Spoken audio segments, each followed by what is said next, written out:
ওদেরকে তো আমাদের একটা ইউনিটের নেতাকর্মীরাই গোনায় ধরে না, ওদের তো পাত্তাই নাই, ওদের বেলই নাই কোনো, যদি আমি বাংলা ভাষায় বলি।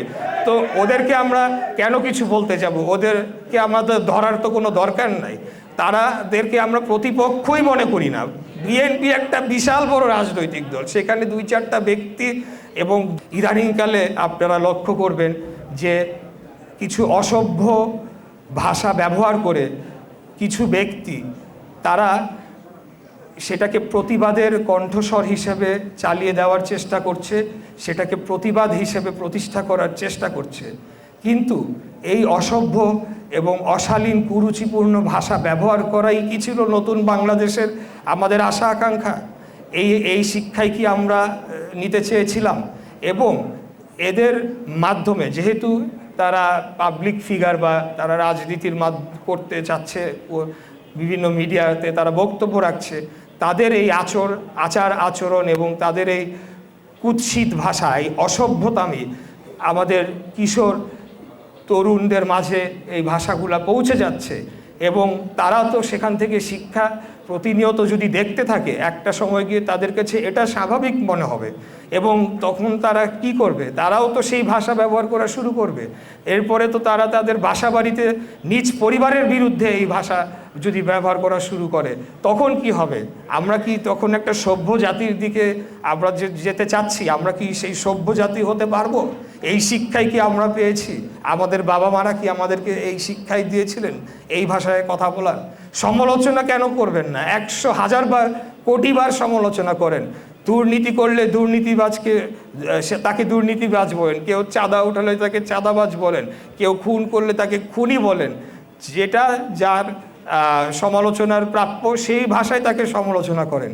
কিন্তু আপনারা যেভাবে ওই যারা নতুন একটা রাজনৈতিক দলের কয়েকজন সদস্য যেভাবে হেয় প্রতিপন্ন করছে মানুষকে, যেভাবে অপমান অপদস্থ করছে, মিথ্যা তথ্যের মাধ্যমে তাদেরকে জনগণের সামনে মাথা হেট করছে, তাদের পরিবারের সদস্য, একজন বলে গিয়েছেন যে আমাদের মাননীয় প্রধানমন্ত্রীর পরিবারের সদস্য যারা রাজনীতিতে নাই, তাদের ব্যাপারেও যে ভাষায় এবং যে আকার ভঙ্গিতে কথা বলছে, এটাই কি ছিল আমাদের নতুন বাংলাদেশের প্রত্যাশা? এই বাংলাদেশকে আমরা করতে চেয়েছিলাম? এটাই কি আমাদের বাবা মারা আমাদেরকে শিক্ষা দিয়ে গিয়েছিলেন? অবশ্যই না। আমরা অবশ্যই এই কালচারটা বাংলাদেশে প্রতিষ্ঠিত হতে দেব না।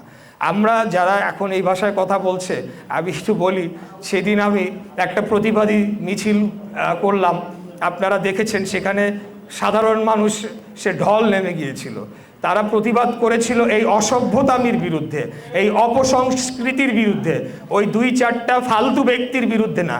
ওদেরকে তো আমাদের একটা ইউনিটের নেতাকর্মীরাই গোনায় ধরে না, ওদের তো পাত্তাই নাই, ওদের বেলই নাই কোনো, যদি আমি বাংলা ভাষায় বলি। তো ওদেরকে আমরা কেন কিছু বলতে যাব? ওদেরকে আমাদের ধরার তো কোনো দরকার নাই, তাদেরকে আমরা প্রতিপক্ষই মনে করি না।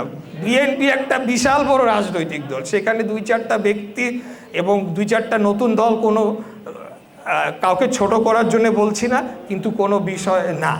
এখানে আমাদের প্রতিবাদটা ছিল এই অসভ্য সংস্কৃতি, যেটা রন্ধ্রে রন্ধ্রে প্রবেশ করানো হচ্ছে, আমাদের শিশু কিশোর তরুণদের ঘরে ঘরে পৌঁছে দেওয়া হচ্ছে। এবং আপনারা জানেন যে নতুন একটা র্যাপ কালচার, এই গানের সংস্কৃতি, যেখানে গালাগালিটাকে নর্মালাইজেশন ফেলা হচ্ছে, এটাকে স্বাভাবিককরণ করা হচ্ছে, এটার বিরুদ্ধে আমাদের লড়াই, এটার বিরুদ্ধে আমাদের প্রতিবাদটা ছিল। আমরা এই ধরনের বাংলাদেশ চাই না, এই ধরনের বাংলাদেশ করে উঠতে আমরা দেব না।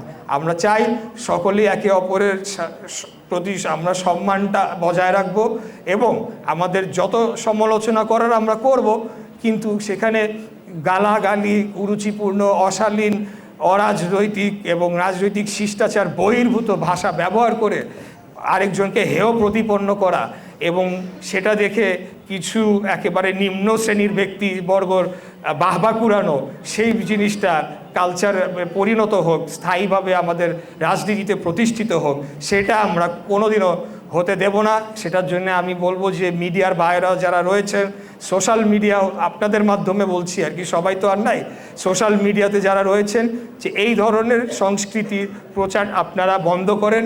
এটা বাংলাদেশের জন্যে এবং একটা জাতির জন্যে এটা কোনোদিনও ভালো কিছু হবে না। আমরা আমাদের সন্তানদেরকে কি শিক্ষায় শিক্ষিত করছি, কোন শিক্ষায় শিক্ষিত করছি, এটা আমাদেরকে ভাবতে হবে। আমরা একটা সভ্য জাতি হিসেবে দাঁড়াতে চাই, একটা স্বাধীন সার্বভৌম এবং শক্তিশালী বাংলাদেশ হিসেবে বাংলাদেশকে গড়ে তুলতে চাই, একটা গণতান্ত্রিক দেশ হিসেবে বাংলাদেশকে গড়ে তুলতে চাই, যেই দেশে কোনো বৈষম্য থাকবে না, দলমত ধর্ম বর্ণ নির্বিশেষে সকলে এই রাষ্ট্রে সমান অধিকার ভোগ করবে, সবাই যার যার আত্মমর্যাদা আত্মসম্মান নিয়ে তারা বসবাস করবে, এটাই আমরা গড়ে তুলতে চাই।